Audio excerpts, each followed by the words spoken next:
Hello welcome back to tech with Abhinav.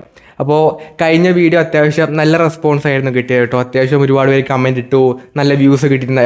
200 അടുത്ത്, 200 എന്നാലും 200 അടുത്തൊക്കെ ആൾക്കാരൊക്കെ കണ്ട് നല്ല ഒപ്പീനിയൻ പറഞ്ഞിട്ടുണ്ടായിരുന്നു.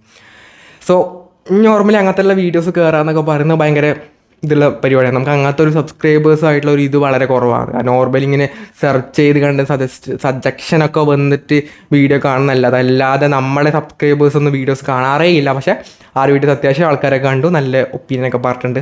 So thank you guys. അപ്പോൾ ഇന്നത്തെ പ്രധാന വാർത്തകളിലേക്ക് സ്വാഗതം. First, IQ Neo 10 Pro design വന്നിട്ടുണ്ട്, അല്ലെങ്കിൽ അതിൻ്റെ ഒരു ഫസ്റ്റ് ലുക്ക് ഇറങ്ങിയിട്ടുണ്ട്. ചൈനയിലാണ്, പക്ഷേ ഇന്ത്യയിലൊക്കെ അടുത്ത് തന്നെ വരുന്നതായിരിക്കും. ഈ കാണുന്നതാണ് ഇതിൻ്റെ ഡിസൈൻ എന്ന് പറയുന്നത്. പഴയതായിട്ട് വലിയ വ്യത്യാസമൊന്നുമില്ല കേട്ടോ, ഓൾമോസ്റ്റ് സെയിം ആണ്, ബട്ട് ഡിഫറെൻറ്റ്.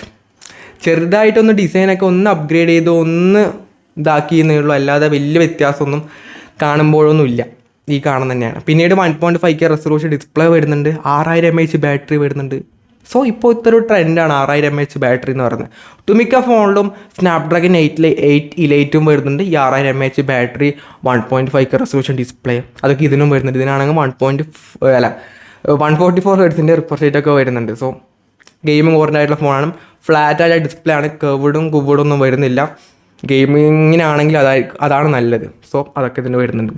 പിന്നീട് Realme UI 6.0 based on Android 15 role out തുടങ്ങിയിട്ടുണ്ട്. അതായത് ഓപ്പൺ ബീറ്റ വേർഷനാണ്. ഈ കാണുന്ന ഫോൺസിലൊക്കെ തന്നെ അത് കിട്ടുന്നതായിരിക്കും. നിങ്ങളുടെ ഫോൺ അതിലുണ്ടെങ്കിൽ അപ്ഡേറ്റ് വരും എന്നാണ് റിയൽമി പറയുന്നത്. ആ ഒരു ഡേറ്റിനുള്ള അപ്ഡേറ്റ് ഒക്കെ വരുന്നതായിരിക്കും. സോ ബീറ്റയാണ്, ഡൗൺലോഡ് ചെയ്ത് നോക്കുക, എല്ലാത്തവർ ചെയ്യേണ്ട.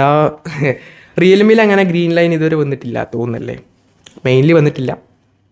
ഉണ്ടാവും, എന്നാലും അങ്ങനെ മെയിൻ സാംസങ്ങും OnePlus ഒക്കെ ഭയങ്കര പോയിന്റാണ്. OnePlus ഒക്കെ ഗ്രീൻ ലൈൻ വന്ന ഇഷ്യൂവിൽ ഇങ്ങനെ ഡൗൺ ആയിട്ടുള്ളൊരു ബ്രാൻഡായിട്ട് മാറി. പിന്നീട് വിവോയുടെ ഒരു ഫോൺ ഇറങ്ങുന്നുണ്ട്. വിവോയുടെ Y200 എന്ന ഫോൺ 21-ാം തീയതി ഇന്ത്യയിൽ ലോഞ്ച് ചെയ്യുന്നുണ്ട്. ഓഫ്ലൈൻ സീരീസ് ഫോൺ ആ രീതിയിലുള്ള സ്പെസിഫിക്കേഷൻസ് മാത്രം അതിലുണ്ടാവും കേട്ടോ, അല്ലാതെ ഗംഭീരമായിട്ടുള്ള ടി സീരീസിലുള്ള ആ രീതിയിലുള്ള, ഞാൻ ടി സീരീസ് പറയുമ്പോൾ ഞാൻ മറ്റേ ടി സീരീസ് ആലോചിച്ച് നോക്കി. ആ ടി സീരീസിലുള്ള സ്പെസിഫിക്കേഷൻസ് ഒന്നും ഇതിലുണ്ടാവില്ല. നോർമലായിട്ടുള്ള ഫോണായിരിക്കും. പക്ഷേ ഇതിൻ്റെ ബാക്കിൽ മറ്റേ ലൈറ്റൊക്കെ എത്തും, അങ്ങനത്തെ സംഭവങ്ങളൊക്കെ ഉണ്ട് വിവോ. അതുപോലെ തന്നെ വിവോയുടെ മറ്റേ X200 സീരീസും അടുത്ത് തന്നെ ലോഞ്ച് വരുന്നതായിരിക്കും. അതിലാണെങ്കിൽ 1.5K resolution display, 6000 mAh battery, Snapdragon 8 അല്ല കേട്ടോ ഇതിൽ വരുന്നത്. ഇതിൽ മറ്റേ ഡിമെൻസിറ്റിയുടെ 9400, അതായത് അതിൻ്റെ ഒരു സെയിം കോമ്പറ്റേറ്റർ ആയിട്ടുള്ള പ്രോസസ്സറാണ്. പക്ഷേ ആ റേഞ്ച് പെർഫോമൻസ് അതിന് കിട്ടൂല.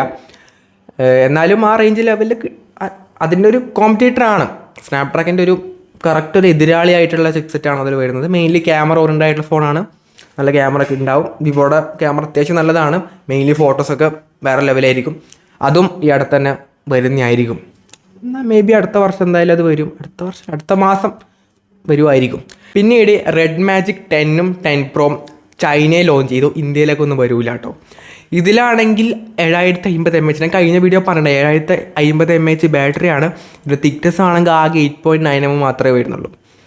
ഫാസ്റ്റ് ചാർജിങ് ആണെങ്കിൽ 120 വാട്ട് ഫാസ്റ്റ് ചാർജിങ് വരുന്നുണ്ട്. പിന്നീട് 1.5K റെസൊല്യൂഷൻ ഡിസ്പ്ലേ വരുന്നുണ്ട്. സ്നാപ്ഡ്രാഗൺ 888 ചിപ്സെറ്റ് ആയിട്ട് വരുന്നത്.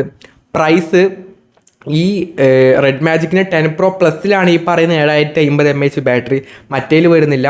ആ 7050 mAh ബാറ്ററി ടോപ്പ് മോഡലിന് 70,000 രൂപ, ഓൾമോസ്റ്റ് ആ ഒരു പ്രൈസ് ഇന്ത്യയിലേക്ക് വരുന്ന സമയത്ത് വരുന്നുണ്ട്. മറ്റേനാണെങ്കിൽ ഓൾമോസ്റ്റ് ഒരു 60,000 രൂപയൊക്കെ അതിനും വരുന്നുണ്ട്. ഇന്ത്യയിൽ വരാത്തതുകൊണ്ട് പിന്നെ പറഞ്ഞൊന്നും കാര്യമൊന്നുമില്ല. പിന്നെ അത് ഇവിടെ പറയണ്ടേന്ന് വെച്ചുകൊണ്ട് മാത്രം പറഞ്ഞതാണ്, അല്ലാതെ നമുക്ക് വലിയ അതിനെപ്പറ്റിയൊന്നും കാര്യമില്ല. We are Indians, Chinese. സാംസങ്ങിൻ്റെ S25 12GB റാമൊക്കെ ഇപ്രാവശ്യം വരുന്നുണ്ട് പറയുന്നുണ്ട്. നോർമലി 8GB റാം മാത്രമേ വരുന്നുള്ളൂ, കാരണം ഇത്രയും ഫ്ലാഗ്ഷിപ്പ് ആയിട്ടുള്ള ഫോണിൽ 8GB റാം 12GB റാമിൻ്റെ വേരിയൻറ്റ് പോലും കൊടുക്കുന്നില്ല സാംസങ്. ആകെ 128 സ്റ്റോറേജും അല്ലെങ്കിൽ 256 512GB എനിക്ക് തോന്നുന്നു. S25 S24 ഉണ്ട് തോന്നും, 23 ഉണ്ടായിരുന്നില്ല. അപ്പം S25 12GB റാം പ്രതീക്ഷിക്കാവുന്നതാണ്. ഓൾമോസ്റ്റ് ഒരു January 5 ലോഞ്ച് അൺപാക്ഡ് ഇവൻറ്റ് വരുന്ന പറയുന്നത്, അല്ലെങ്കിൽ ഒരു ഫസ്റ്റ് സെക്കൻഡ് വീക്ക് അതിനുള്ളിൽ എന്തായാലും സാംസങ് ഫോൺ ഇറക്കും. അപ്പം അതിൻ്റെ ഒരു ലോഞ്ച് ഡേറ്റ് ഒക്കെ എന്തായാലും ഡിസംബർ ലാസ്റ്റിനൊക്കെ എന്തായാലും അനൗൺസ് ചെയ്യുന്നതായിരിക്കും. നോക്കാം.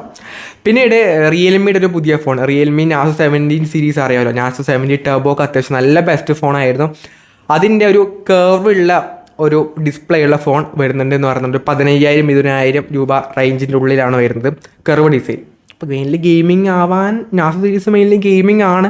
ബട്ട് കർവുള്ള സമയത്തല്ല, കർവ് ഡിസ്പ്ലേ ഉണ്ടായതുകൊണ്ട് ഗെയിമിംഗ് അത്രത്തോളം നമുക്ക് ചെയ്യാൻ പറ്റുമെന്ന് നോക്കി അറിയാം, അല്ല കണ്ടറിയാം. എന്നാലും ഒരു കർവ് ഡിസൈനുള്ള ഫോൺ വരുന്നുണ്ട്, അത്രയേ ഉള്ളൂ. വേറെ അതിനെപ്പറ്റി ഇങ്ങനെ ഗ്ലഗ്ലൊക്കെ പറഞ്ഞിട്ട് കാര്യമില്ല. പിന്നീട് ആപ്പിൾ യൂസേഴ്സിന് അല്ലെങ്കിൽ ഐഫോൺ യൂസേഴ്സിന് പുതിയൊരു നല്ല സന്തോഷ വാർത്തയുണ്ട്. ഗൂഗിളിൻ്റെ ജിമിനി അവരുടെ ആപ്പ് സ്റ്റോറിൽ അവൈലബിൾ ആയിട്ടുണ്ട്. അപ്പം എല്ലാവരും പോയിട്ട് ജിമിനി ട്രൈ ചെയ്ത് നോക്കുക. ശരിക്കും നിങ്ങളൊക്കെ ഇതൊക്കെ നോക്കാറുണ്ടോ? അതായത് ഗൂഗിൾ അസിസ്റ്റൻറ്റും സിരിയൊക്കെ യൂസ് ചെയ്യാറുണ്ടോ? ശരിക്കും ഞാനൊന്നും യൂസ് ചെയ്യാറില്ല. ഞാൻ വല്ലപ്പോഴൊക്കെ ഇങ്ങനെ വെറുതെ ഇങ്ങനെ ഗൂഗിളിൽ നിന്ന് വിളിക്കും ചെയ്യും, ഒരാൾ മൈൻഡ് ആക്കൂല. രണ്ടാമത് വിളിച്ചാൽ മാത്രമേ ഓനൊക്കെ മൈൻഡ് ആക്കൂ, അല്ലാതെ ഫസ്റ്റ് വിളിച്ചാലൊന്നും ഒരാൾ പോലും മൈൻഡ് ആക്കത്തില്ല. അതേപോലത്തെ അവസ്ഥയാണ് നിങ്ങൾക്കും. ഞാൻ അതിൻ്റെ ആവശ്യമുണ്ടെന്ന് എനിക്ക് തോന്നുന്നില്ല. അല്ലാതെ പിന്നെ അതിൻ്റെ ഒരു ഞാൻ യൂസ് ചെയ്യാറില്ല. നിങ്ങൾ യൂസ് ചെയ്യാറുണ്ട്? അതായത് കമൻറ്റ് ചെയ്യാം. അപ്പം ഇത്രക്കും ന്യൂസ് അപ്ഡേറ്റ് ആണ് ഇന്ന് പറയാനുള്ളത്. വേറെ മെയിൻലി അതായത് അടുത്ത ആഴ്ച തൊട്ട് ഇങ്ങനെ ചാകര പോലെ ഫോൺസ് ഇറങ്ങാൻ വേണ്ടി പോവാണ്. അടുത്ത മാസം, അല്ല ഈ ആഴ്ച, അടുത്ത ആഴ്ച തൊട്ടും പിന്നെ അടുത്ത മാസം, അതിൻ്റെ അപ്പുറത്തെ മാസമൊക്കെ പിന്നെ സാംസങ് ഒക്കെയാണ് ഇങ്ങനെ കീഴടക്കാൻ വേണ്ടി പോകുന്ന സമയമാണ്. S25 സീരീസ് ഇറക്കും, ഐഫോണിൻ്റെ കോമ്പറ്റീറ്റർ ആയിരിക്കും, പിന്നെ അതിൻ്റെ ഫുൾ അതായിരിക്കും. അപ്പോൾ അങ്ങനെ ഇനിയിപ്പം ഫോണിൻ്റെ ലോകമായിരിക്കും. ഇനി ഇത്ര നാളും ഒരു ഡിലേ ഒക്കെ വന്നു. ഇന്ത്യയിലാണെങ്കിൽ ഫോൺസ് ഒന്നും അങ്ങനെ ഇറങ്ങുന്നുണ്ടായിരുന്നില്ല. കുറച്ച് മാസങ്ങളായിട്ട് ആ ഒരു ബിഗ് ബില്യൺ ഡേ വരെയായിരുന്നു ഒരു ഫോണിൻ്റെ ഒരു ലോഞ്ചൊക്കെ. പക്ഷെ പിന്നീട് അങ്ങനെ ഫോൺസ് ഒന്നും ഇറങ്ങിയിട്ടുണ്ടായിരുന്നില്ല. ഇനി അടുത്ത ആഴ്ച തൊട്ട് ഞാൻ തന്നെ ഭയങ്കര ബിസി ആയിരിക്കും. അപ്പോൾ ഈ ഒരു വീഡിയോ വൈൻഡപ്പ് ചെയ്യണം. അപ്പോൾ എല്ലാവരും കമൻറ്റൊക്കെ ചെയ്യാം കേട്ടോ, വീഡിയോ പറ്റി അഭിപ്രായങ്ങൾ കമൻറ്റ് ചെയ്യുക. കഴിഞ്ഞ വീഡിയോ ഒക്കെ നല്ലൊരു ഇതായിരുന്നു. താങ്ക് യു എല്ലാവരും, കമൻറ്റ് ഇട്ടവരാണെങ്കിലും വീഡിയോ കണ്ടവരും താങ്ക്സ് അലോട്ട്. അപ്പോൾ ഈ ഒരു വീഡിയോ യൂസ്ഫുൾ ആയെങ്കിൽ ലൈക്ക് ചെയ്യുക, ഷെയർ ചെയ്യുക, സബ്സ്ക്രൈബ് ചെയ്യുക. So it's your friend Abhinav signing off. By.